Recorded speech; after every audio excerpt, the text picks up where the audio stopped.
আমার জ্ঞানী গুণী সুন্নি ভাই বাবারা, আর এদিক সেদিক নয়, 10-15 মিনিট যা পাই আল্লাহর ওলিদের আলোচনা করে যাব। যেহেতু আয়াত নিলাম আল্লাহর ওলিরা রহমত, আল্লাহ নিজে ঘোষণা দিলেন আল্লাহর ওলির মহব্বতে সোহাব্বতে যতক্ষণ থাকবেন আল্লাহর রহমতের আয়াতে ততক্ষণ থাকবেন। আল্লাহু আকবার বলেন।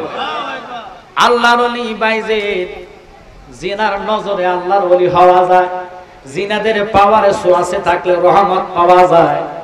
আমার জ্ঞানী গুণী সুন্নি ভাইয়েরা, আব্দুল মান্নান জিনার ধন সম্পদের অভাব ছিল না, টাকা পয়সার অভাব ছিল না, কিন্তু কি লাভ হবে?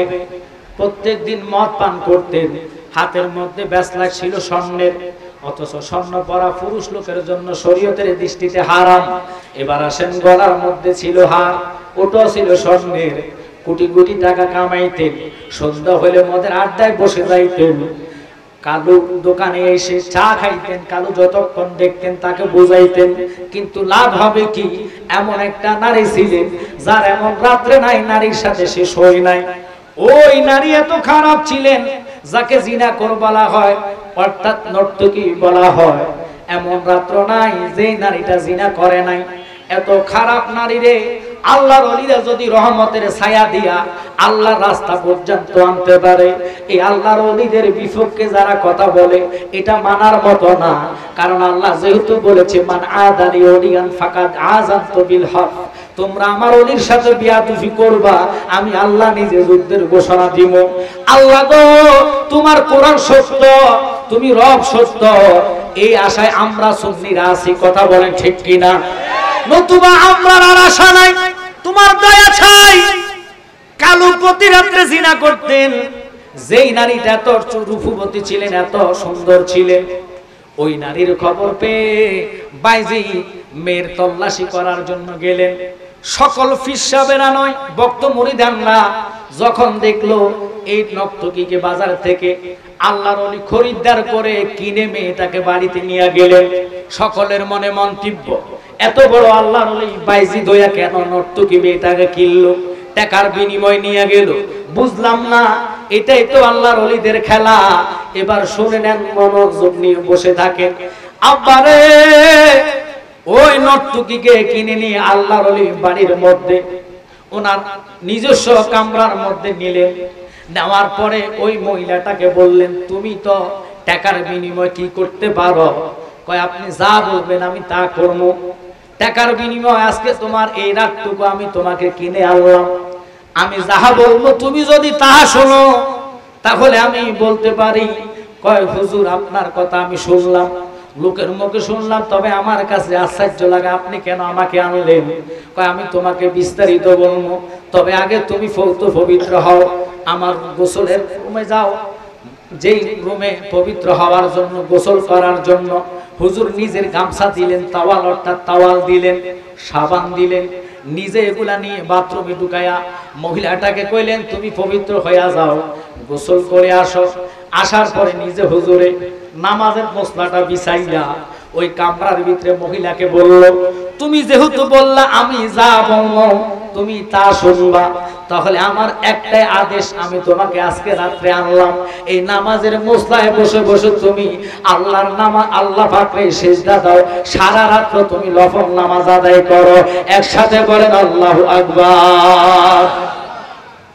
নারীকে হুকুম দিলেন, ওই নর্তকী মেয়ে, বেশ্যা মহিলা, যার এমন রাত্রে নাই, যিনি জজিয়াতে অর্থাৎ মিলন করে নাই, খারাপ কাজ করে নাই, এমন নারীকে আইনা যখন নামাজের মসলার মধ্যে দিয়ে দিলেন, বাইজিদ আরেক ক্রমে সিজদা করে আল্লাহর দরবারে কাঁদে, ও আমার আল্লাহ, তোমার রহমত ছাড়া যাওয়ার কোন রাস্তা নাই। আল্লাহু আকবার বলেন। আল্লাহ, মেয়েটার অন্তর নষ্ট হয়ে গেল, জিনা ভরপুর, তুমি রব ছাড়া মেয়েটার জন্য কেউ নাই, তারে আমি নামাজের মসলাই দিয়া দিলাম, তুমি রহমতের নজর দাও, আর যেন সেই কাজে না লিপ্ত হয়।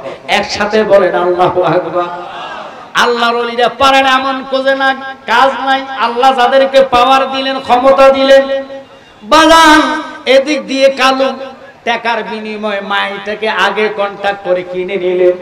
মেয়েটাকে তল্লাশি করতে করতে কালুর ঘুম নাই, কালুর চোখে ঘুম নাই, কালু চিন্তায় পড়ে গেলেন। যেই মেয়েটাকে আব্দুল মান্নান, যিনি মধুরী, যিনি 24 ঘন্টা মদের আড্ডায় থাকতেন, খারাপ কাজে থাকতেন, ওই লোকটা মেয়েটাকে তন্ন তন্ন করে খুঁজতেছে। অর্থাৎ মেয়েকে কিনার কারণে, মেয়ের সাথে খারাপ কাজ করার জন্য রূপবতী ছিলেন। এবার কালুর দোকানে এসে আব্দুল মান্নান কয়, কেন এত তোমার পেরেশানি দেখা যায়? আব্দুল মান্নান রে, তোমার চোখের মধ্যে টেনশন দেখা যায়। কালু প্রশ্ন করলেন, আব্দুল মান্নান উত্তর দিলেন, আমি বহু টাকার বিনিময় অমুক নারীরে কিনছি, যেই নারীটার কথা এমন লোক নাই জানে না। মেয়েটা নাকি অত্যন্ত ডকের, অত্যন্ত সুন্দর। আমি চাইছিলাম মেয়েটার সাথে রাত কাটাবার জন্য, কিন্তু মেয়েটাকে আজকে 2 দিন যাবত দেখি না। কোথায় গেল, কোন জায়গায় গেল, কোনো খোঁজ খবর পাওয়া যায় না। কালু, তুমি তো বলেছ তোমার পীর সাহেবের দরবারে গেলে অনেক কিছু পাওয়া যায়। আজকে তোমার পীর সাহেবরে আমি পরীক্ষা করব, যদি সঠিক পরীক্ষা উনি টিকে, আমি আর ফিরব না। খারাপ কাজ ছাইরা তওবা কইরা আল্লাহর ওলির হাত ধইরা বায়াতে রাসূল গ্রহণ করিব। আল্লাহু আকবার বলে। কালু অনেক দিনের তামান্না ছিল, আব্দুল মান্নান এত বড় লোক, যারা আমি বহু চেষ্টা করলাম বুঝাইতাম, হেদায়েত হলো না। বলেন তো হেদায়েতের মালিক কে? আল্লাহ চাইলে সবকিছু হয়। কারে দিয়া কাকে আল্লাহ হেদায়েত করে এই ঘোষণা আমরা জানি না, একমাত্র আল্লাহ ভালো জানে। হয়তো আজকে একটার কথায় যদি কোন লোকের অন্তরে নবীর মুহাব্বত পয়দা হয়, ওই মুহাব্বতের খাতিরে আল্লাহ আপনাকে হয়তো বা রাসূলের দিদার মিলাইয়া দিতে পারে। আমরা নবীর দিদার চাই কি চাই না? একসাথে বলবেন, চাই কি চাই না? ইয়া রাসূলুল্লাহ, ইয়া হাবিবাল্লাহ, ইয়া রাসূলুল্লাহ। জোরে বলে, শুনেছি হাদিসে, দেখিলে আপনাকে জীবনের গুনাহ জড়িয়ে পড়ে, দিও গো দেখা গোলাম বলিয়া, ইয়া রাসূলুল্লাহ। জোরে জোরে, ইয়া রাসূলুল্লাহ। বাদান কালু সকালবেলা রওনা হবেন। আব্দুল মান্নান এত খারাপ লোক ছিলেন। আব্দুল মান্নান মদের একটা বক্স, বড় কার্টুন মদ নিয়ে নিলেন। খুব খেয়াল করবেন, মদ খাওয়ার জন্য, পান করার জন্য কোন ফিরের বাড়িতে মদই যেতে পারে না, মদের কাজ চলতে পারে না। খুব খেয়াল করবেন, বাইজিদের বাড়িতে যাওয়ার আগে ছোট একটা নদী পড়ে। কালু এবং আব্দুল মান্নান রওনা হলেন। নৌকা, ছোট নৌকা ঠিক করলেন। নৌকার মধ্যে সুদ্ধা মদ উঠাইলেন। পীরের বাড়িতে মদ নিয়ে যাবে। কালু ফিরের পরীক্ষা করবে। একটু খেয়াল করে শুনে নেন। এবার আল্লাহর রহমত কাকে বলে? আল্লাহর ওলিদের নজর। এমন নজর গো, যেই নজরে অন্তরটা সেকেন্ড লাগে না আল্লাহ নুরানিত করতে। একসাথে বলা যাবে কি সুবহানাল্লাহ? যেহেতু দুইজন আল্লাহর ওলি আমার পাশে বসা, উনাদের নজর আল্লাহর দয়া হতে পারে কি পারে না? যে কোনো সেকেন্ড লাগে না আল্লাহ যার প্রতি দয়ার নজর রাখতে পারে কি পারে না? তিনি যদি দয়ার নজর না রাখতেন, এই মাহফিলে তুমি আমি আসা সম্ভব ছিল না। মাধবপুর ছোট একটা জাম, এই জাম পারিতে সময় লাগছে, কিন্তু আল্লাহ যদি টাইম টু টাইম না ফুসাইতো, যেই টাইমে উনি লিখছে এই টাইমে আমি আমজাদ জালালি আসছি, ফিরসা হুজুরে যেই টাইমে মঞ্চে লিখছেন উনি ওই টাইমে কদম রাখছেন। তাই আমি অনুরোধ করব, ওই রবের প্রতি ঈমান রাখবেন। আমরা রবকে সিজদা করি, রব ছাড়া কাউকে সিজদা করা যায় না। কালু যখন মদের গাট্টিটা নৌকার মধ্যে উঠাইলেন, আব্দুল মান্নান তো মদুরি ছিলেন, তিনি নৌকার মাথার মধ্যে বসলেন। নৌকার মাঝি হইয়া কালু নৌকারে চালাচ্ছেন। আব্বা গো, নদীর মাঝখানে না যাইতে না যাইতে এরিয়ার ভিতরে যখন ঢুকলেন, বাইজিদ রহমতের নজরে ওই লোকটার দিকে তাকাইলেন। আল্লাহু আকবার বলেন। রহমতের নজরে তাকাইতে দেরি গো, আব্দুল মান্নান ডাক দিয়া কয়, কালু রে, আমি আমার সাহসে কুলানা তোমার পীর সাহেবের বাড়িতে মদ খাইমু, মদগুলা থাকো, আমরা এমনি যাইমু। আল্লাহু আকবার বলেন। মদ নিতে পারে নাই, এক নজরে চলে গেলেন দুর্বৃত্ত হয়ে মদের নেশা। কালু হুজুরের দরবারে গেলেন, হুজুরের দরবারে যায় কদমে পড়ে সালাম দিলেন। হুজুর আমি একটাই আশায় আসছি, ওই মেয়েটার আশা আমি ঘুরতেছি, ওই মেয়েটার জন্য পাগল পাড়া, যদি আপনি পারেন দয়া করে ওই মেয়েটার সন্তান যদি এনে দেন। হুজুর বুঝে ফেললেন, কালু রে তুমি যারে নিয়ে আসছো সে তো বড় নিশাদার, সে এই পথ থেকে তার সরাইতে হবে, কারণ মেয়েটাকে আমি আল্লাহ নামাজের বিছনার মধ্যে বসাইয়া কালকে সারা রাত্র তারে নামাজি বানাইলাম, আল্লাহর প্রেম আল্লাহর ভয় তার অন্তরে ঢুকাইলাম। মেয়ে বলে হুজুর জীবনে বহু পাপ করলাম, আজকে একটা রাত্রে এমন মাওলার সেজদা আপনি শিখাইলেন, আমার যদি আল্লাহ মাফ করে দেয় আমি এই সেজদা থেকে আর উঠতাম না, নামাজ ছাড়া কিছু বুঝি না, 5 ওয়াক্ত নামাজের জন্য পানা হবো, এই নামাজ নিয়ে আমি পড়ে থাকবো। সেকেন্ড লাগে না আল্লাহর রহমতের ছায়া পড়তে, রহমতের নজর পড়তে। ওই আব্দুল মান্নান হুজুরের কদমে পড়ে যখন মেয়ের জন্য আরজি জানাইলেন, হুজুর বললেন একটাই কথা, বাবারে নামাজের মশলা নদীতে ভিজাইয়া দিলাম, বাসাইয়া দিলাম, তুমি নৌকা হইয়া যাও। আল্লাহু আকবার বলেন। নামাজের মুসলায় যদি সর্বোচ্চ দাঁড়াইতে পারে, একটা মশলার মধ্যে 2 জন দাঁড়ানো যায়, কথা কোন এর বেশি লোক দাঁড়ানো যায় না। আল্লাহর ওলিরা কেমন রহমত, নামাজের মুসলাকের দিকে তাকায়া যখন বললেন তুমি নৌকা হইয়া যাও, বড় হতে থাকলেন পানিকে বললেন, পানি রে তুমি আমার এই নৌকাটা অর্থাৎ নামাজের মশলাকে শুষে খেয়েও না, ডুবাইও না, আমরা ওই পারে যাইমু যিনি তোমারে রিজিক দেয়, যিনি তোমারে আল্লাহ সৃষ্টি করলো, নামাজের মশলাকে সৃষ্টি করলো, আমি শাহজালাল শাহপরামরে সৃষ্টি করলো, ওই আল্লাহর দনি নিয়ে আসছি, আল্লাহ এক, আল্লাহর সাথে কারো শরীক নাই। আল্লাহু আকবার বলেন। এই কথা বলে পানির দিকে লক্ষ্য করে যখন আল্লাহর ওলি নজর দিয়ে কথা বললেন, নামাজের মশলাটা পানির মধ্যে ভিজাইতে দেরি, বাসাইতে দেরি, এটা ডিঙ্গি নৌকার মতো বড় হইতে দেরি না। নারে তাকবীর, নারে রিসালাত, আহলে সুন্নাত ওয়াল জামাত, পীরজাদা মুফতি আমজাদ হোসেন জালালী সাহেব। নিয়ে আসো, সমস্যা নেই, সময় হলে নিয়ে আসো, আমার সমস্যা নেই, অসুবিধা না। বাগিনা যদি আসতে চায় বাগিনারে নিয়ে আসো, কারণ যদি খাওয়া দাওয়া খায় যথেষ্ট মানুষ, আলহামদুলিল্লাহ এখন ভালো লাগতেছে। এই মাঠটায় কানায় কানায় ভর্তি। এবার আপনারা বুঝেন, আল্লামা তাহিরি ভাই যদি আসে, আমার মনে হয় না এই মাঠে যে জায়গা হবে, কথা কোন ঠিক কিনা? তবে হারুনের জন্য এবং হারুনের যে সংগঠনটা, তাদের জন্য আমি অন্তর দিয়ে দোয়া করি। গত বছরও আমি ছিলাম, বৃষ্টির জন্য মাহফিলটা গত বছরও জমাইতে পারি নাই, কথা বলে ঠিক কিনা? এর আগের বছর বৃষ্টির জন্য ঘর থেকে বাইর হতে পারি নাই। আজকেও মাগরিবেটা আমি বৃষ্টি দেখে কিছু কিছু লোকের মনে আনন্দ ছিল, কথা বলে না কেন? কিন্তু রাখে আল্লাহ, মা রেখে আল্লাহ যদি চায় সবকিছু করা যায়। তাকে আল্লাহ এমন একটা পরীক্ষা দিয়েছেন, টানা 2 বছর বৃষ্টি দিয়ে গত বছর মাইক সুদ্ধা জ্বলে গেছে।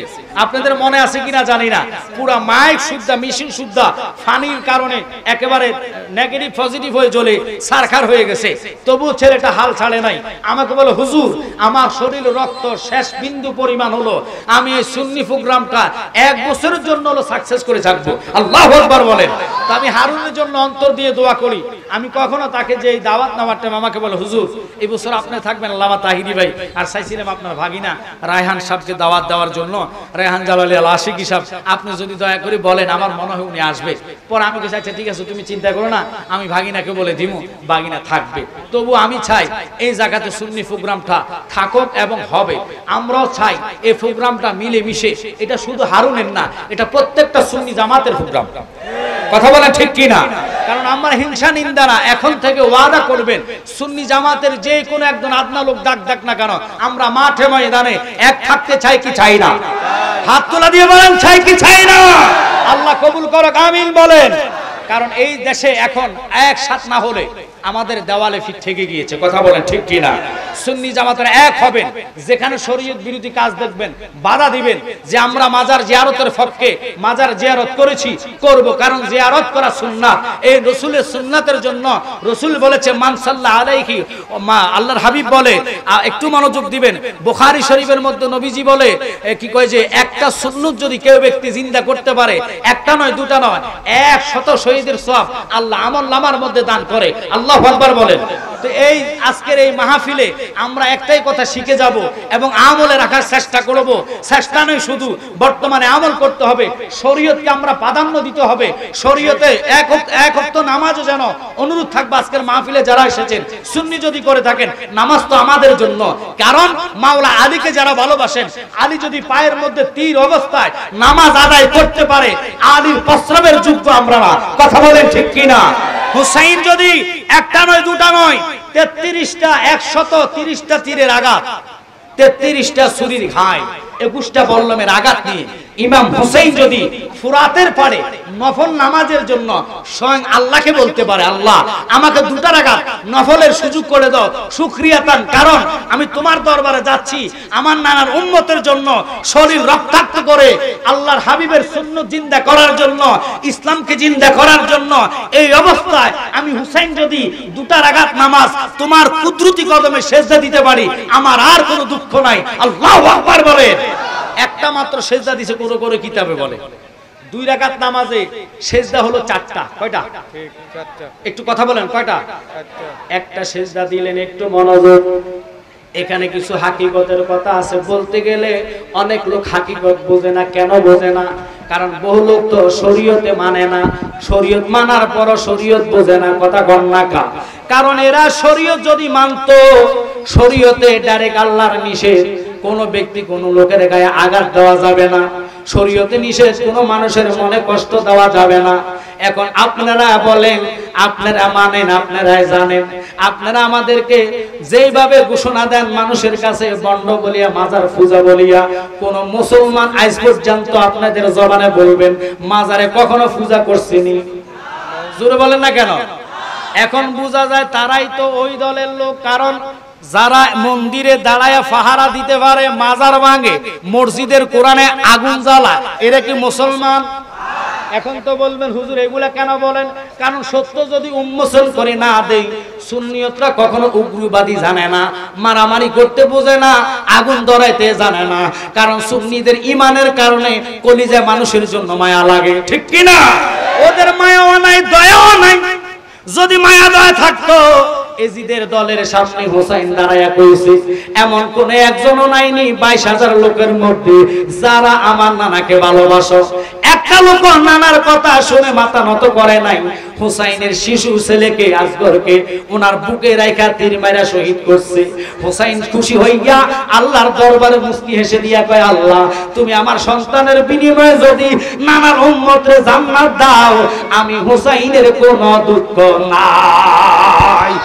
ওই হুসাইনি প্রেমিক হইয়া আজকের এই জান্নাতের ময়দানে যারা বসছেন, হারুন এবং তার সংগঠনের জন্য দোয়া করবেন। হুজুর অসুস্থ হইয়া যে হুজুরকে আমি পাশে পাইছি, আমার আনন্দ লাগে। বাজানের দোয়া নিয়ে আমি চলে যাইমু, তবে অনুরোধ থাকবে সুন্নিয়তের স্বার্থে আর ঘরে বসে থাকা যাবে না। অনুরোধ থাকবে হক্কানি আল্লাহর ওলিদের মাজার আমরা জীবন দিয়ে হলো রক্ষা করব। ঠিক কিনা? আল্লাহর ওলিদের মাজারে যদি আর আঘাত পড়ে, বাংলার সুন্নি জনতা বসে থাকবে না। কারণ এই দেশটার মধ্যে মানুষ সাক্ষী হয়ে রইল, ইতিহাস সাক্ষী দেয়। তোমরা আল কোরআনের আলো ঘরে ঘরে জ্বালো, ঘোষণা যদি দাও ওলি আল্লাহর কারণে কোরআন আসছে, ওলি আল্লাহর কারণে ইসলাম আসছে। এই ইসলামের এই দেশে ওলি আল্লাহ যদি হেফাজত মাজার না হয়, কোন দেশে হেফাজত হবে? তাই আমরা আজকের মাহফিলে অন্তত আপনাদের কাছে বলবো, যেই নবীর উম্মত হয়ে আপনি দুনিয়াতে আসছেন, ওই নবীর উম্মত আপনি মানে ভিআইপি লোক। কারণ অন্য অন্য পয়গাম্বরেরা নবীর উম্মত হওয়ার জন্য আল্লাহর কাছে দরখাস্ত করেছে। এই জন্য হাফেজ ওলিউল্লাহ আশিকি ভাই বলে, শ্রেষ্ঠ নবীর উম্মতে আমরা আনন্দের আর সীমা নেই গো, আনন্দের আর নারে তাকবীর, আল্লাহু আকবার। আরেকটা সিয়াদ দাও, আরেকটা সিয়াদ দাও। ইয়া রাসূলুল্লাহ।